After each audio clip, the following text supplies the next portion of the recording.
আজ শুনবেন তিনটি কাকের গল্প। হ্যাঁ, এটি অবশ্যই তান্ত্রিক গল্প। লেখক তারাদাস বন্দ্যোপাধ্যায়। তাহলে শুরু করা যাক তান্ত্রিক তিনটি কাকের গল্প। প্রাইভেট কোম্পানিতে কাজ করার যেমন অনেক আশঙ্কার দিক আছে, তেমনি আবার কিছু মজার ব্যাপারও আছে। রথের দিন আমাদের ছুটি থাকে না, কিন্তু এবছর হঠাৎ রথের একটা হাফ ছুটি পাওয়া গেল। কলকাতা অফিসে বড় কর্তা বাঙালি। সকালে অফিসে গিয়েই শুনলাম তিনি নোটিশ জারি করেছেন, আজ দুপুর 2টোয় ছুটি। যদি কেউ ইচ্ছে করে সে মেলা দেখতে যেতে পারে। মেলা দেখা উৎসাহ থাক বা না থাক, দেওয়ালের ঘড়িতে 2টোর ঘন্টা বাজা মাত্র বেরিয়ে পড়লাম। ছোটবেলায় সবার মুখে শুনতাম প্রতি বছর রথের দিন বৃষ্টি হবেই। আজকে সকাল থেকে আকাশ মেঘলা ছিল। এখন অফিস থেকে বেরোনো মাত্র গুড়ি গুড়ি ছাগল দাঁড়ানো বৃষ্টি শুরু হলো। এই আসে এই যায়, মনে আনন্দে ছাতা খুলে শিয়ালদার দিকে হাঁটতে শুরু করলাম। মেলাটা একবার ঢু মেরে তারপর মর্টলেনে তারানাথের বাড়ি যাব গল্প শুনতে। পর্বের দিনে ছেলে বুড়ো সবার মনে বোধহয় উৎসবের রং লাগে। দেখলাম বৃষ্টি অগ্রাহ্য করে মানুষ দলে দলে নামছে মেলার তলায়। ভিড়ের চোটে গাড়ি ঘোড়া সব বন্ধ, কেবল হাসপাতালে গাড়ি চলাচলের জন্য কাম্বেল স্কুলের সামনে একটুখানি ফাঁকা। খানিকক্ষণ ধরে ফুল ফল নারকেল চারা, মাটির পুতুল, রঙিন কাচের চুড়ির দোকানে অল্প বয়সী মেয়েদের ভিড়, ফি ফি বাসি এসব দেখে বেড়ালাম। তবুও বাল্যে সেই আনন্দ আর কই।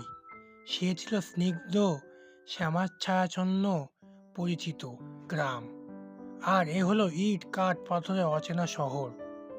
ঠোঙ্গায় করে কিছু ফুলুরি আর গরম ভাজা জিলিপি নিয়ে হাইকোর্ট মুখো ট্রামে উঠে পড়লাম। মর্টলেনের মুখে যখন নামলাম তখন বৃষ্টি পড়ছেই। হনহন করে হেঁটে তারানাথের বাড়ির দরজায় কড়া নাড়তেই ভেতর থেকে স্বয়ং তারানাথের গলা, আসছি হে, দাঁড়াও একটু। ভেজা জুতো আর ছাতা বারান্দায় কোণে রেখে আড্ডা ঘরের পরিচিতি চৌকিতে বসে বললাম, নিন, এতে তেলে ভাজা আর জিলিপি আছে, চা বলুন একবার। ঠোঙ্গাটা হাতে নিয়ে তারানাথ বলল, বাহ, এ যে দেখছি এখনো গরম। চা কিন্তু ঠিক 10 মিনিট পরে বলবো। কিশোরী এসে পড়ুক, একসঙ্গে খাবো। অবাক হয়ে বললাম, কিশোরী আসছে নাকি? আপনি কি করে? তারানাথ বলল, এখনই আসবে, আর 8.5 মিনিট। এক প্যাকেট পাসিং শো এনেছিলাম। প্যাকেটটা এগিয়ে দিতেই তার থেকে একখানা বের করে তারানাথ ধরালো। বাড়িতে সাধারণত হুকো খায়, কিন্তু পাসিং শো ব্র্যান্ডটা তার খুব প্রিয়। তার কাছে গল্প শুনতে যাওয়ার সময় আমি আর কিশোরী মর্টলেনের মোড় থেকে 10 পয়সা দিয়ে এক প্যাকেট সিগারেট কিনে নিয়েই যাই। প্রতিবারই তারানাথ সস্নেহে স্বচ্ছ মোড় কাওয়ালা চিমনির মতো টুপি পরা ধূমপানরত সাহেবের ছবিশুদ্ধ কালচে লাল রঙের প্যাকেটটার দিকে তাকিয়ে বলে, হ্যাঁ, এই হচ্ছে সিগারেট। নেশার আসল কথা হচ্ছে মৌজ। ছবির সাহেব কেমন মৌজ করে গোল গোল রিং ছাড়ছে দেখেছো? 8:30 শেষ। বাইরে ঝুপ করে ছাটা বন্ধ হওয়ার আওয়াজ, তারপরেই কিশোরীর গলা। কিশোরী বলল, চক্রবর্তী মশাই আসেন নাকি? আমি কিশোরী। তারানাথ আমার দিকে তাকিয়ে হাসলো, তারপর উঁচু গলায় বলল, এসো হে, ভেতরে এসো। কিশোরী সেন ঘরে ঢুকে আমাকে দেখে বিশেষ একটা অবাক হলো না। আসলে হঠাৎ কোনো কারণে কাজের থেকে একটু অবসর পেলেই তারানাথের বাড়ি আড্ডা দিতে আসা আমাদের অভ্যেসে দাঁড়িয়েছে। বয়সে অন্তত 20 বছরে বড় হওয়া সত্ত্বেও অদ্ভুত কর্ম মানুষ দেখার শখ আমার চিরদিনেরই। কয়েক বছর আগে কিশোরী সেনই আমাকে তারানাথের কাছে নিয়ে এসেছিল। বলেছিল, চলো একজন ভালো তান্ত্রিক জ্যোতিষীর সঙ্গে তোমার আলাপ করিয়ে দেই। মুখের দিকে তাকিয়ে ভূত ভবিষ্যৎ সব বলে দেয়। কৌতূহলী হয়ে কিশোরীর সঙ্গে গিয়েছিলাম। আমার সম্বন্ধে অদ্ভুত কিছু কথা বলে তারানাথ আমাকে অবাক করে দিয়েছিল। এমন সব কথা যা আমি ছাড়া কারো জানবার সম্ভাবনাই নেই। আর আকর্ষণ করেছিল তার গল্প। যৌবনে সে পথে পথে ঘুরে বেরিয়েছে, হাটে মাঠে গাছতলায় শ্মশানে কাটিয়েছে, সব সাধনা করেছে। তার গল্প বলার ক্ষমতাও ভারী সুন্দর। এ ক্ষমতা সবার থাকে না। কেউ কেউ বলার মতো গল্প বাচনভঙ্গির দোষে নষ্ট করে ফেলে, আর তারানাথ নিতান্ত তুচ্ছ ঘটনা বলার গুণেও চিত্তাকর্ষক করে তোলে। কত আশ্চর্য ঘটনা শুনেছি তার কাছে। সেসবের সঙ্গে আমাদের ডাল ভাত খাওয়া মধ্যবিত্ত প্রত্যাহিক শান্ত জীবনধারার কোনো সম্পর্কই নেই। বীরভূমের গ্রাম্য শ্মশানে হাকিনী মন্ত্রে সিদ্ধ মাতু পাগলির কাহিনী, বরাকর নদীর বালুকময় তীরে শালবনের পাশে শুক্ল পঞ্চমীর স্বপ্ননীল জ্যোৎস্নায় মধুসুন্দরী দেবীর আবির্ভাব, শ্বেত বগলার পুজো, আরও কত কি। আমরা বলতাম, বাহ, এতও ঘটেছে আপনার জীবনে। তারানাথ হেসে বলতো, হবে না। আমার জন্মের সময় আকাশে নীল রঙের উল্কা দেখা গিয়েছিল। আমার তন্ত্র দীক্ষা হয়েছিল পূর্ণগ্রাস সূর্যগ্রহণের সময়। কিশোরী গুছিয়ে বসতে জিজ্ঞাসা করলাম, তুমি হঠাৎ এলে, কি ব্যাপার? তখন সে বলল, তার নাকি আজ দুপুরে সেকশন অফিসার ভবানীপুরের দিকে একটা কাজ দিয়ে বললেন ওটা সেরে ওখান থেকে বাড়ি চলে যাবে, বরং আর অফিসে ফিরতে হবে না। তার সে কাজ আধা ঘন্টায় হয়ে গেল। ট্রামে করে ধর্মতলা এসে নামতেই আমার অফিসের রমেশ মিত্রের সঙ্গে দেখা। তার কাছে নাকি শুনেছে আজ হাফ ছুটি হয়ে গিয়েছে আমাদের। তাই সে আন্দাজ করে নিয়েছে রথের দিন, মেঘলা আকাশ, তারপর হাফ ছুটি। তার মানে নিশ্চয়ই আমি এখানে এসে জমবো। তাই চলে এলো। হট করে পকেট থেকে একটা পাসিং শোর প্যাকেট বের করে কিশোরী তারানাথের দিকে বাড়িয়ে দিয়ে বলল, এই নিন। তারানাথ হেসে বলল, ভালো, ভাগ্যিস গলির মুখে তোমাদের দেখা হয়ে যায়নি। এ আমার কাল পর্যন্ত চলবে। বললাম, আপনি কি করে জানলেন যে কিশোরী আসছে? কিশোরীও আমার দিকে তাকিয়ে জিজ্ঞাসা করলো, তাই নাকি? উনি বলেছিল আমি আসছি? আমি বললাম, হ্যাঁ, বললেন 10 মিনিটের মধ্যে তুমি আসবে, তারপর চা করতে বলবেন। তারানাথ মিটিমিটি হেসে চলছে, যেন কিশোরীর আগমন সংবাদ সে কি করে আগের থেকে জানতে পারল তা ব্যাখ্যা দেবার প্রয়োজন সে বোধ করে না। আমরাও জোর করলাম না। কিছু কিছু জিনিস রহস্যের আবরণে ঢাকা থাকাই ভালো। কিছুক্ষণের মধ্যে চা এলো। চায়ে চুমুক দিয়ে তারানাথ বলল, তোমরা জিজ্ঞাসা করলে না বটে, কিন্তু মনে কৌতূহল নিশ্চয়ই হচ্ছে, তাই না? আসলে কি জানো, আমিও জানি না কি করে আমি বুঝতে পারি। কিছুটা সাধনায়, কিছুটা মধুসুন্দরী দেবীর বরে এই ক্ষমতাটা আমি পেয়েছি। হঠাৎ হঠাৎ মনে কোনো কথা ভেসে ওঠে, পরে সেগুলো মিলে যায়। যেমন কিশোরী, তোমার দিকে তাকিয়ে মনে হচ্ছে তুমি গতকাল কোথাও থেকে কিছু টাকা, এই গোটা 50 মুফতে পেয়ে গিয়েছ, ঠিক? কিশোরীর চোখ গোল গোল হয়ে গেল। কিশোরী বলেছিল যে নাকি গতকাল অফিসের ঠিকানায় হঠাৎ 55 টাকার একটা মানি অর্ডার এসে হাজির হয়েছে। কি ব্যাপার? দেশের বাড়ির আম বাগানের ইজারার টাকা থেকে ওর ভাগের অংশ জ্যাঠামশাই পাঠিয়ে দিয়েছেন। কুপনে লেখা টাকাটা তিনি বাবাকে দিতে চেয়েছিলেন, কিন্তু বাবা নাকি বলেছে টাকাটা কলকাতায় কিশোরীর কাছে পাঠিয়ে দিতে। একা মেসে থাকে, কত রকম দরকার হতে পারে। আর সব থেকে বেশি আশ্চর্য হলাম এতে যে কত টাকা পেয়েছে সেটিও তারানাথ কিশোরীকে বলে দিল। যাই হোক, আমরা বললাম, ধন্যবাদ আপনাকে। তা আজকে রথের দিনটা এমন বাতলা করে এসেছে, আজ একটা ভালো গল্প হবে না?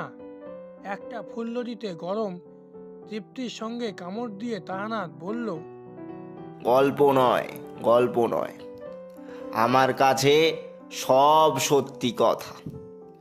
মধুসুন্দরী দেবীর কথা বলতে গিয়ে একটা ব্যাপার মনে পড়ে গেল। দেবী বলেছিলেন আমি বড়লোক হতে পারবো না বটে, কিন্তু অর্থের অভাবে আমাকে কখনো নিদারুণ সংকটে পড়তে হবে না। এই প্রসঙ্গেই একটা ঘটনার কথা তোমাদের বলি। বরাকর নদীর ধারে মধুসুন্দরী দেবীর আবির্ভাবের পর সেখানেই শালবনের মধ্যে আস্তানা বানিয়ে বেশ কিছুদিন সাধনা করেছিলাম। সে আমার জীবনের সবচেয়ে সুন্দর দিন গিয়েছে। নিজের দিকে কোনো খেয়াল নেই, হয়তো 5-6 দিন স্নানই করিনি। দাড়ি কামাই না, রুক্ষ চুল বাতাসে ওড়ে। কাছাকাছি গ্রামগুলোতে ভিক্ষে করে খাই, আর অপেক্ষা করে থাকি কখন রাত হবে, কখন দেবী আসবে। নদীর ধারের বালিতে মেশানো অব্রের কুচি সদ্যোত্থিত চাঁদের আলোয় চকচক করে। মৃদুমন্দ হাওয়ায় নড়ে নদী তীরের অরণ্যের শাখা প্রশাখা। তারপর বাড়ির লোক খবর পেয়ে গিয়ে এসে জোর করে ধরে নিয়ে গেল। সাধনা জীবনের শেষ হলো না, কিন্তু ভবঘুরে জীবনের শেষ হয়ে গেল। বাড়ির লোক ধরে নিয়ে যাওয়ার আগে শেষ দিন যখন মধুসুন্দরী দেবীর সঙ্গে দেখা হয়, সেদিন দেবী এই বর আমাকে দিয়েছিলেন। বাড়ির লোকেরা আমাকে সংসারে বাঁধবার জন্য আর দেরি না করে ভালো মেয়ে দেখে বিয়ে দিয়ে দিল। আমার তখন কেমন একটা বিহ্বল অবস্থা। যে যা বলে তাই করি, যা পাই তাই খাই। নিজের ইচ্ছে বলে যেন কিচ্ছু নেই। দেবীকে হারিয়েছি।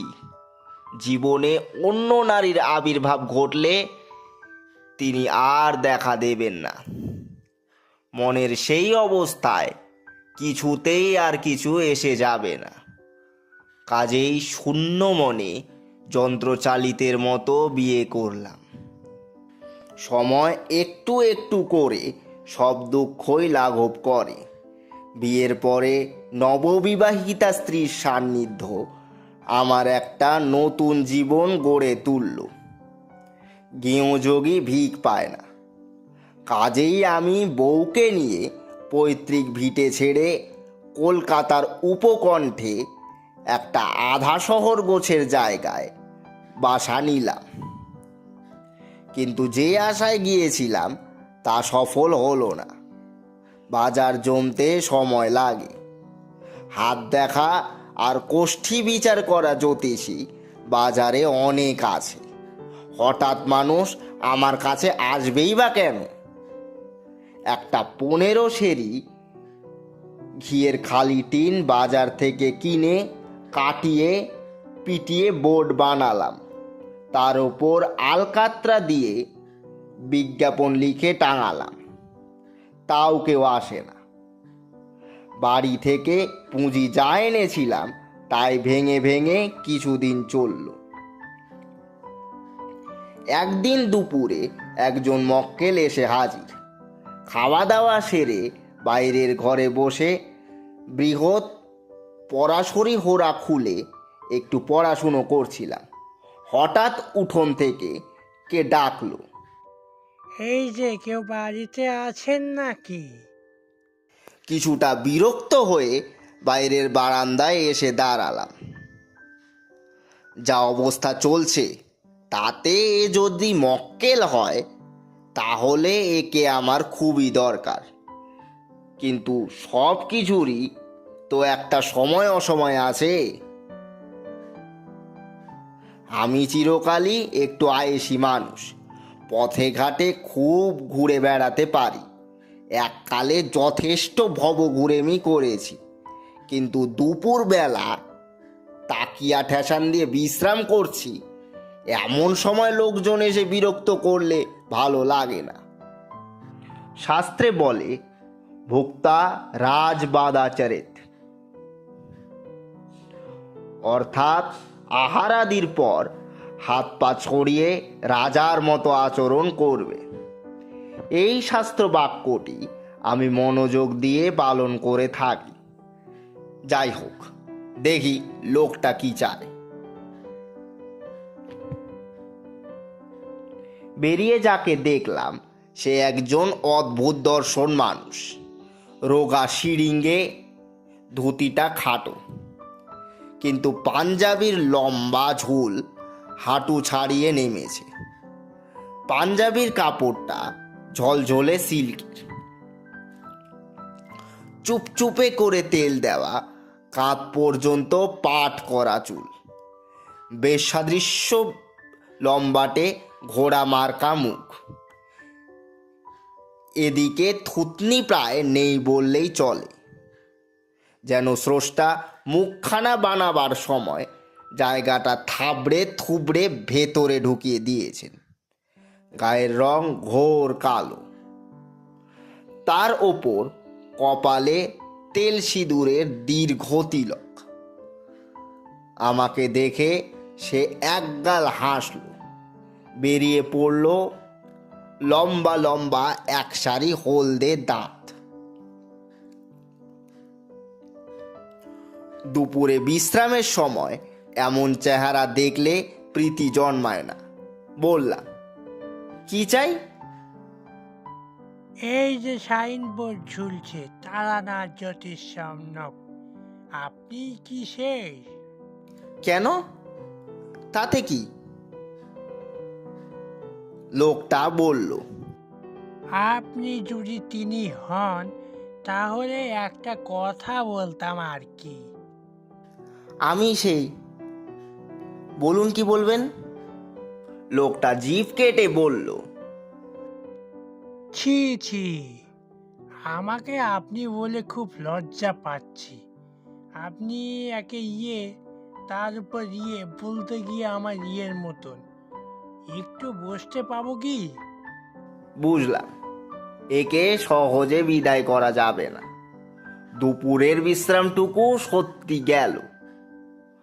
তবু হিন্দুর ছেলে, গৃহস্থ মানুষ, কেউ আতিথ্য চাইলে তাকে তো আর বিমুখ করতে পারি না। বিরস বদনে বললাম, এসো, ভেতরে এসো। বেশ, তুমিই বলবো, তুমিও আমার মতন। রসিকতাটা মাঠে মারা গেল। ধুলো মাখা চটি দরজার সামনে খুলে ঘোড়ামুখ অতিথি বৈঠকখানায় এসে জমিয়ে বসল। জিজ্ঞাসা করলাম, তোমার নামটি কি বাপু? আবার একগাল হাসি হেসে ঘোড়ামুখ বলল, আগে আমার নাম হরকীর্তন সেনামত। অবাক হয়ে বললাম, হর কীর্তন সেনামত পদবিটা একটু অচেনা ঠেকছে না? এই আমরা কয়েক ঘর মাত্র আছি সারা বাংলায়, একেবারে অধম নই, আগে জল আচরণীয়। না না, সেজন্য বলিনি। যাক, কি প্রয়োজনে এসেছো বলো। আমি এই ও পাড়ায় এক আত্মীয় বাড়ি এসেছিলাম। কাজ সেরে ফেরবার পথে আপনার সাইনবোর্ডটা নজরে পড়ল। আমার আবার এসব দিকে একটু চর্চা করার ঝোঁক আছে, তাই ভাবলাম আপনার সঙ্গে একটু দেখা করে যাই। তা আপনি কি মতে ভাগ্য গণনা করেন? ওখানা কি বই? পড়াশড়ি হোরা পড়ছিলেন বুঝি? বললাম, হোরাশাস্ত্র জানো কিছু? পড়েছো? হরকীর্তন হাসলো, বলল, তা পড়েছি, তবে কি জানেন, ওসব কিছুই না। যে পারে সে এমনিতেই পারে। আপনি সবাইকে ঈশ্বর সে ক্ষমতা দেয় না। বাহ, এ তো দেখি ধুকরির ভেতর খাসা চাল। লোকটা একেবারে অপখণ্ড নয়। জ্যোতিষের একেবারে মূল কথাটা অক্লেশে বলে দিয়েছে। বললাম, তা আমার কাছে সাইনবোর্ড দেখে ঢুকে পড়লে কেন? অদ্ভুত ক্ষমতা কিছু আছে কিনা যাচাই করবার জন্যে? না, তা নয়। সে তো আপনাকে দেখে বুঝেছি। এলাম একটু আলাপ সালাপ করতে। গুণী মানুষের সঙ্গ করলে পুণ্য হয়। আমাকে দেখে কি বুঝছো বলো দেখি শুনি। ভেবেছিলাম লোকটা দুটো মন রাখা কথা বলবে বা গদ গদ প্রশংসা করে কিছু কাজ গোছানোর চেষ্টা করবে। একেবারে বিনা কারণে আজকাল কি কেউ কারো কাজে বসে সময় নষ্ট করে? এইবারে মন তুষ্ট করে তারপর ঝুলি থেকে বেড়াল বের করবে। কিন্তু হরকীর্তন সেনমাত তা করল না। সে মুখ তুলে আমার দিকে সামান্য কয়েক মাত্র স্থির দৃষ্টিতে তাকিয়ে থেকে বলল, যেমন বুঝেছি আপনার জন্ম ভাদ্র মাসে। আপনি তন্ত্র মতে দীক্ষিত। উচ্চ শাখার ভূত দামর অবলম্বনে সাধনা করেছেন। আপনার তন্ত্র দীক্ষা হয়েছিল পূর্ণগ্রাস সূর্যগ্রহণের সময়, যা খুব সৌভাগ্য না থাকলে হয় না। কিন্তু কোনো কারণে সিদ্ধি লাভের আগেই তন্ত্র সাধনা ত্যাগ করে আপনাকে সংসার জীবনে প্রবেশ করতে হয়েছিল। ঠিক ঠিক বলেছি? বললাম, বলে যাও। কিন্তু সাধনা সমাপ্ত না হলেও আপনার জীবনে খুব অদ্ভুত কিছু একটা ঘটেছে। অলৌকিক প্রত্যাখ্যান কিংবা তন্ত্রোক্ত দেবদেবী দর্শন গোছের কিছু ঠিক ধরতে পারছি না। তবে ঘটেছে যে সে বিষয়ে আমি নিঃসন্দেহ। একটা কথা বলি, অপরাধ নেবেন না। আপনি খুব আনন্দে জীবন কাটাবেন। অনেক আশ্চর্য অভিজ্ঞতা হবে আপনার। কিন্তু বৈষয়িক দিক দিয়ে যাকে কিছু করা বলে সে আপনার হবে না। এ আর নতুন কথা কি? বললাম, সে আমি জানি, কিন্তু তুমি কিভাবে বুঝলে? হরকীর্তন বলল, জানি না, আপনাকে দেখে যা মনে হলো তাই বললাম। বললাম, যা বলেছ ঠিকই বলেছ। তোমার ভাগ্য বিচারের স্বাভাবিক ক্ষমতা আছে দেখছি। এবার তোমাকে দেখে আমার যা মনে হচ্ছে একটু বলি। হরকীর্তন বিনয়ে গলে গিয়ে বলল, আগে নিশ্চয় বলুন আপনি। জন্ম দিয়েই শুরু করা যাক। তোমার জন্ম চৈত্র মাসে, দিনটাও বলে দিচ্ছি। রামনবমীতে তোমার জন্ম। ভাই বোন যমজ হয়েছিলে। জন্মের পরেই বোন মারা যায়। ঠিক? ঠিক। তারপর? লেখাপড়া বেশি দূর গড়ায়নি। স্কুলে পড়তে পড়তে সাধু সন্ন্যাসীদের সঙ্গ করার দিকে ঝোঁক যায়। অনেক ঘুরে বেরিয়েছ, কিন্তু দীক্ষা নাওনি। হরকীর্তন বলল, ঠিকই বলেছেন। দীক্ষা নেওয়ার উপযুক্ত গুরু পায়নি। সব বেটা ভণ্ড। কেবল লোক ঠকিয়ে খাবার ধান্দা। কেবল এই এক আপনার কাছে বসে মনটা ভারী ভক্তিতে ভরে যাচ্ছে। আপনি দেবেন আমাকে দীক্ষা?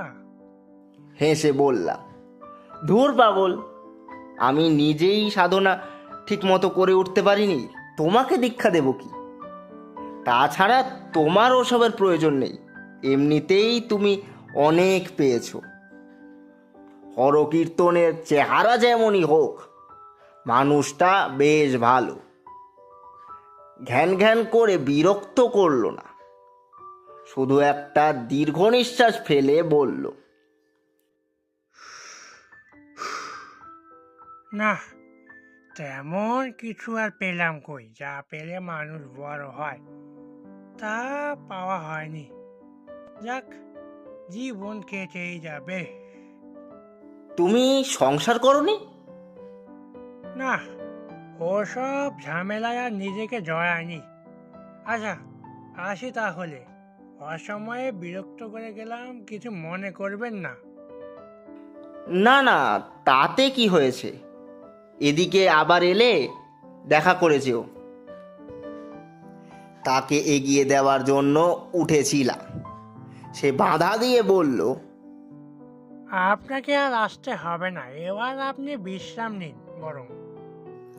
দরজার কাছে খুলে রাখা চটি জোড়া পায়ে দিয়ে সে সিঁড়ি বেয়ে নেমে উঠোন পার হয়ে একবার দাঁড়ালো।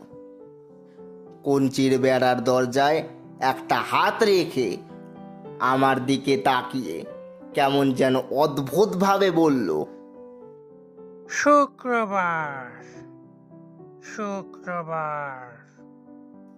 হরকীর্তন কথাটা আমার দিকে তাকিয়ে বলছে বটে, কিন্তু ঠিক যেন আমাকে বলছে না। তার চোখে হঠাৎই উদ্দেশ্যহীন শূন্যতা। সে এখানে আছে বটে, নেইও বটে। আমি অবাক হয়ে বললাম, কি শুক্রবার? কিসের শুক্রবার? আমার কথা যেন শুনতেই পেল না সে। পেছন ফিরে হেঁটে চলে যেতে লাগলো। লক্ষণ প্রতিলক্ষণ ইত্যাদি নিয়েই জ্যোতিষ এবং তন্ত্র সাধনা চর্চা করতে হয়। আমি বুঝতে পারলাম হরকীর্তন কথাটা নিজের জ্ঞানে বলেনি, দৈবী আবেশে গ্রস্ত হয়ে বলেছে। কেন এবং কি ভেবে বলেছে তাও নিজেও জানে না। যেভাবে এলোমেলো পা ফেলে সে হেঁটে যাচ্ছে তাতে বোঝা যায় তার ঘোর এখনো কাটেনি। কি বলতে চাইলো লোকটা? আজ সোমবার, 3 দিন পরে শুক্রবার পড়ছে। কি হবে শুক্রবারে? বৈঠকখানায় ফিরে এসে তাকিয়ায় হেলান দিয়ে আবার একটু বিশ্রাম আর ঘুমের চেষ্টা করলাম, কিন্তু ঘুমের রেশ একবার কেটে গেলে ফের তাকে খুঁজে পাওয়া খুব মুশকিল। হোরাশাস্ত্র পড়তে পড়তেই বিকেল গড়িয়ে গেল। পরের দিন সকালে কোষ্ঠী লেখবার হলুদ রঙের লম্বা কাগজের ফালি তৈরি করছি, এমন সময় স্ত্রী এসে কাছে দাঁড়ালেন। বললাম, কি হলো, কিছু বলবে? আমার স্ত্রী বরাবরই খুব মৃদুভাষিণী, তারপর তখন আবার নতুন বিয়ে হয়েছে। তিনি উত্তর না দিয়ে চুপ করে রইলেন। বললাম, আরে কি ব্যাপার বলোই না। উত্তরে তিনি যা বললেন সেটা আমারই আগে খেয়াল করা উচিত ছিল। বাড়িতে চাল নেই, ডাল নেই, আনাজ সবজি তেল মশলা কিছুই নেই। আগের দিন অবধি তিনি যা করে হোক চালিয়েছেন, আজ আর কোনো উপায় নেই। এ বিষয়ে আমি কি ভাবছি? শুধু হোরাশাস্ত্র পড়ে দিন কাটালে চলে না। স্ত্রী সংকুচিত অনুযোগ আমাকে বাস্তব পৃথিবীর রৌদ্রদগ্ধ প্রান্তরে দাঁড় করিয়ে দিল। থলে হাতে নিয়ে বেরিয়ে পড়লাম। জনবসতির শেষ দিকে, যেখানে পথটা হাটতলা হয়ে মহকুমা শহরের দিকে চলে যাচ্ছে, সেখানে হারাধন নন্দীর মুদিখানা। এখানে আসার পরে ওই দোকান থেকেই মাঝে মাঝে জিনিসপত্র নিয়ে যাই।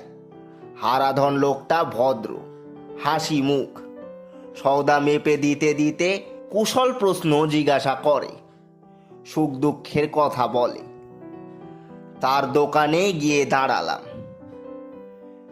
সে সময়টা খদ্দের কেউ নেই, দোকান খালি। হারাধন তালপাতার পাখা উল্টো করে ধরে তার বাঁট দিয়ে পিঠ চুল করছে। আমাকে দেখে বলল, আয়োজন ঠাকুরমশাই, কি দেব? তোমরা শহরে মানুষেরা শুনলে একটু অবাক হবে, গ্রামাঞ্চলে মুদিখানায় চাল ডাল তেল নুন ছাড়াও আলু পেঁয়াজ কুমড়ো লাউ শাক পাতা পাওয়া যায়। অন্তত এক সময় যেত, কারণ হাট বসে সপ্তাহে মাত্র 2 দিন। অন্য সময়ে হঠাৎ প্রয়োজন হলে মানুষকে বিপদে পড়তে হয়। মাছ মাংস অবশ্য পাওয়া সম্ভব নয়, তবে কিঞ্চিত শৌখিন খরিদ্দারের জন্য কোনো কোনো দোকানে হাঁসের ডিম থাকে।